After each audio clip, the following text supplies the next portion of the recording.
Hey, what is up, everyone? Welcome to the Being Beautifully Honest podcast and channel. Thanks so much for being here, for being subscribed. If you're not, go ahead and hit that button. And if you're listening to this on YouTube, hit that like button. It's like walking into the room and hitting that light switch. We just want to go ahead and brighten up the place. So let's get into this conversation/reality chat. I wanted to talk about a few things, but I'm going to play this clip from the, I guess you could call it the clips of this upcoming season premiere of the Love and Marriage Huntsville show on the OWN network, because I just have a few things to say when it comes to Marsau. And he is just he's not the worst, but he is absolutely one of the worst. And anyway, let me just go ahead and play this clip.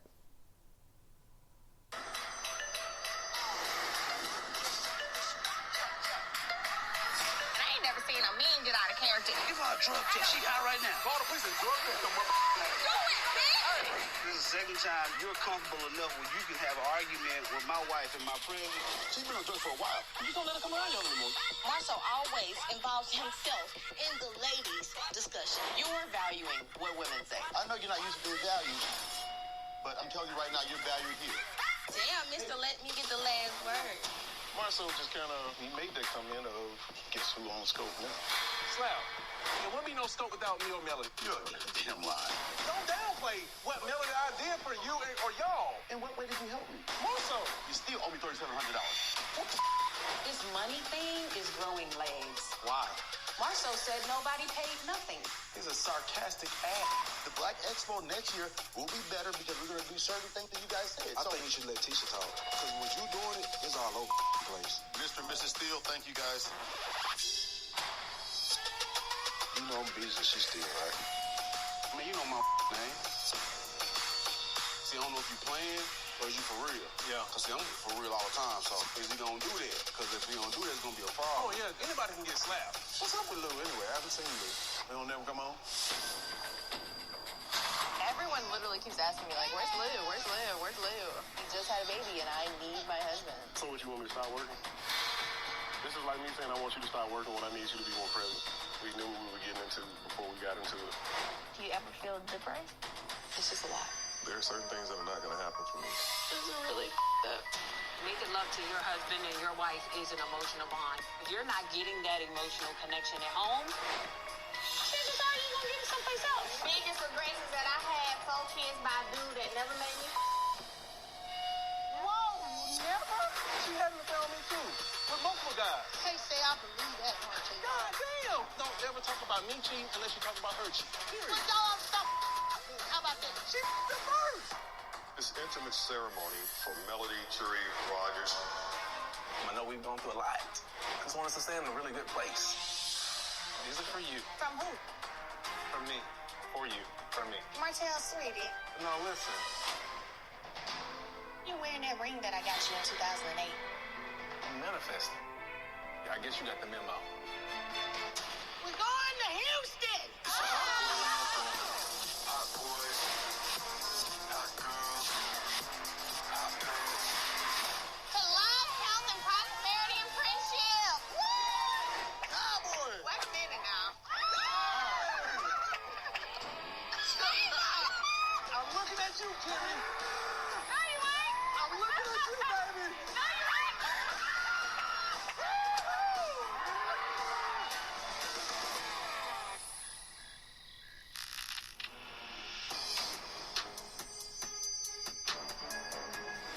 Marsau had somebody come through last night. Who was she? A friend? A friend. Where she at this morning? She left early this morning. I was next door getting my makeup done. Sound like somebody's having sex. While we on Martell, did you break any house rules? We had rules. Yes. Well, I didn't get that notice. So ideally, how much sex are you looking for? I guess how much is too much, Doc? Y'all like down to, like, maybe twice a month?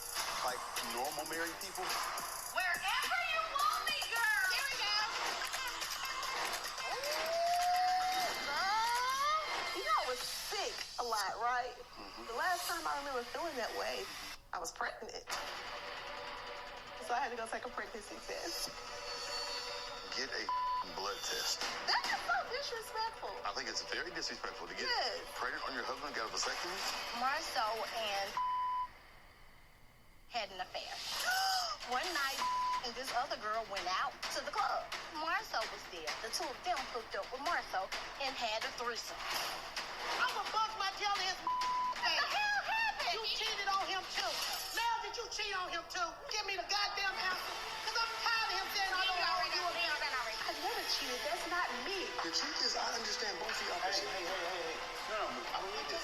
I get that. I don't need this. You stepped out on me. Who the you think I am? If you keep on blaming on me and putting it in my goddamn face, I'm not gonna shift it. If I'm blaming on you, Martell. Have you ever stepped out on me? I can't answer that question for you. I can't answer that question for you. That might be a bad decision to answer that question for me. Love and Marriage Huntsville returns with new episodes Saturday, September 16th, 8/7 Central on OWN. All right, guys, so you heard that. And you've probably already seen it several times if you watch the show. Listen, I'm not even really get too much into Hotel right now. I might save that for another time. But Marsau, I don't know, maybe he's trying to buck to be the most hated male, on the show. Because I can't stand him. Like, if you watch this trailer and you saw him, first of all, I love when Alexander Rogers calls him Big Ugly. Because he is. He's big and ugly. Nothing attractive about him. Tisha is a pretty woman. I know she can be annoying. And I don't agree with some things that she has done and said with regards to Melody and all these things, that she's talked about when it comes to putting respect on her marriage and saying that people try to destroy her marriage, when the only person that's really destroying it is the big ugly that she's married to, like Alexander Rogers calls him. And her, by trying to hold on to something that, to be honest, she's the only one that really cares about. Nobody else really cares about their marriage. Melody, I never agreed when some people said that they felt like she tried to ruin their marriage. I don't. I'm not saying that her asking questions to Kiki, or even when she's made assumptions or innuendos or tried to give Tisha food for thought when it came to her marriage, was just from the depths of her heart because she really cared about the marriage. I don't think Melody cared about the marriage, so I don't think there's anything wrong with that. I do believe that it was definitely, okay, you said some things about me and mine, and you made fun of the fact that you knew that Hotel bought a car for the chick that he's been screwing around with, that I have known about, and I've been trying to work things out with my husband, and you think it's funny. So let's see if you laugh about it when I make comments about things that may or may not, but just are rumors out there about your own husband. So listen, people can be petty. No one's perfect. So no one's too perfect to be above the petty. Everyone has their day. Some people have their moments. And so it is what it is when it comes to that. But did Melody try to ruin her marriage? Absolutely not. Absolutely not. But anyway, when it comes to Marsau and the comments that he makes, he's extremely misogynistic. I just cannot stand the dude. And to hear him make comments to Tiffany about, I know that you're not honored at other places, but you're honored here. You don't honor women at all, because I've had some people make comments in my comment section, because I don't follow a whole lot of things when it comes to these people's lives or their backgrounds or history. So I appreciate when people share things with me. And from what was shared with me, there were some things when it came to Marsau and Maurice's mom, some things that happened that may be explanations. There's no excuses for the behavior, but maybe explanations as to why they are the way they are when it comes to women. But when you know better, you do better. And when you are an adult, you have to make your own choices and decisions. We can't blame our parents for what happened in our lives. We can talk about it, and we definitely should, if we had a bad upbringing or things that happen in our lives, we definitely should seek help and therapy and counsel so that we don't repeat the same patterns. Because I saw someone make this statement, which is absolutely true, although I don't necessarily say that women are designed just to bring babies on earth. I don't believe that logic, but the statement that was made about parents, and sometimes their only real job, for some, not all, for some, was to just bring you here. And it is true that a lot of times, because of the things that they have gone through, that they didn't get the help for, they didn't get the necessary tools to give us what we needed. They didn't have it in them to give us what we needed. I'm just saying this as an overall statement for people who had parents that you didn't grow up in that loving household and you didn't feel like you got everything that you needed or was necessary or even wanted. A lot of times we forget that they didn't have it like that, so they couldn't give us what they didn't have. And I'm not just speaking in terms of monetary. I'm speaking in terms of emotional. They weren't emotionally equipped. They may have been abused. They may have been mishandled. They may have been mistreated, and they didn't get the help. And all they were able to do is really just work and make sure that the lights stayed on and the water stayed running, and you may not have been able to eat everything that you wanted to eat. And hey, you may have missed a few meals here and there, but damn it, you didn't die from malnourishment, okay? So I'm just saying that to say, just because they may have had a horrible upbringing or their mom was not the best mom, it is no excuse for them to treat women like shit. And that's pretty much what I was trying to get to. And so to see this male sit here and say the things that he says to women, like you heard how he talked about Kiki, you heard how he came for Stormy and just disrespectful to Tiffany. And we already know that he doesn't respect his own wife.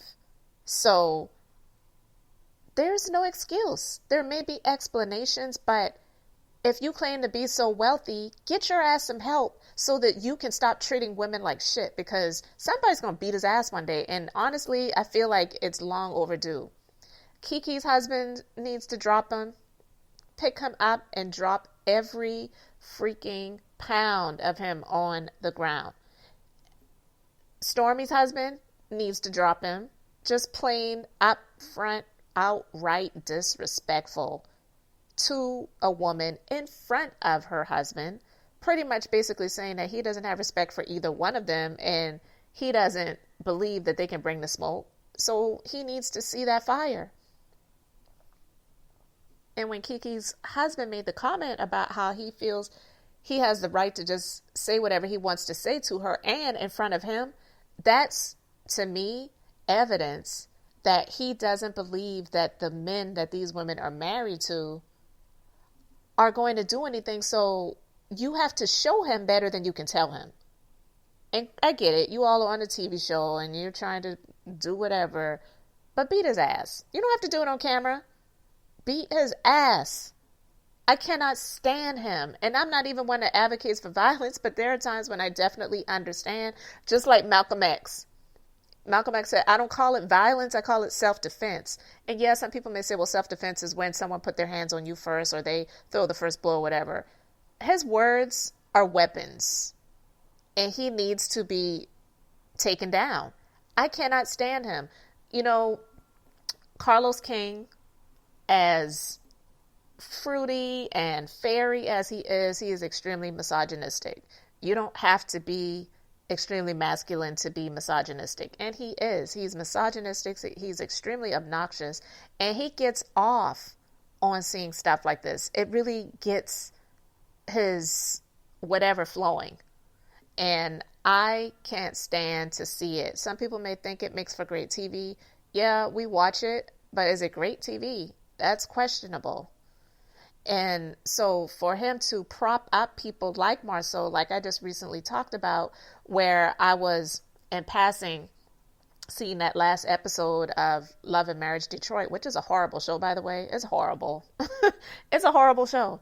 But he had Marsau on that episode, and he's propping him up. If you just watch that scene just to see what I'm talking about, if you have not watched the show, you'll see what I'm talking about. To have him rolling up in front of this place that the two guys are meeting at, and have him getting out of the SUV and walking slowly with his hoochie daddy shorts on and his tight t-shirt.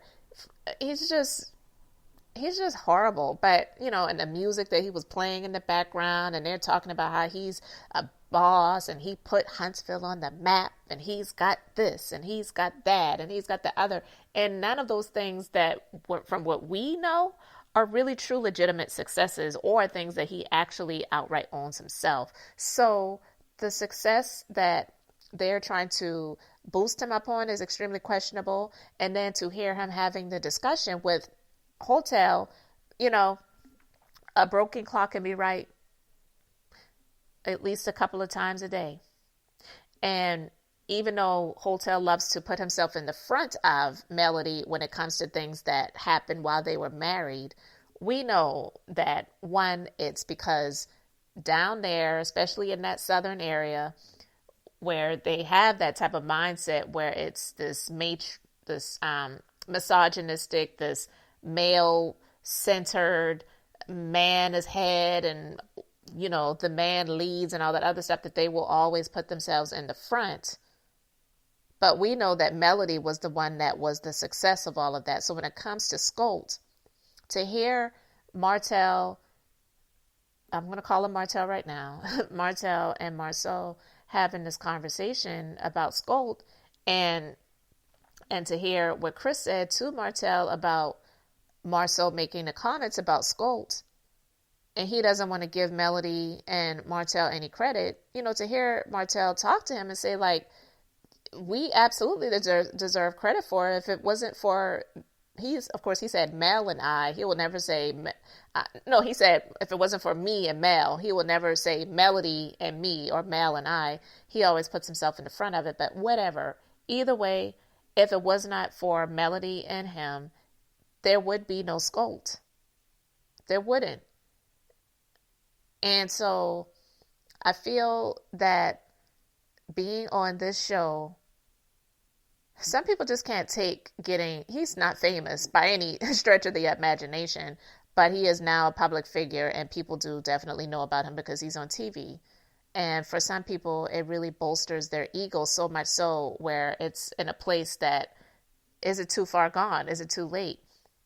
He's just utterly disgusting, and he's gotten this big head about himself. And to see it, I already know that it's just going to be a shit show when it comes back on in a few weeks here from now. But just to see him with his mush mouth and his mushed face and his mushed shorts when he gets up to talk to Maurice, and you know how the shorts bunch up in the middle, like gross. Like, get some dignity about yourself. When you stand up, pull those shorts down. Nobody wants to see that. Okay, man? It's just gross.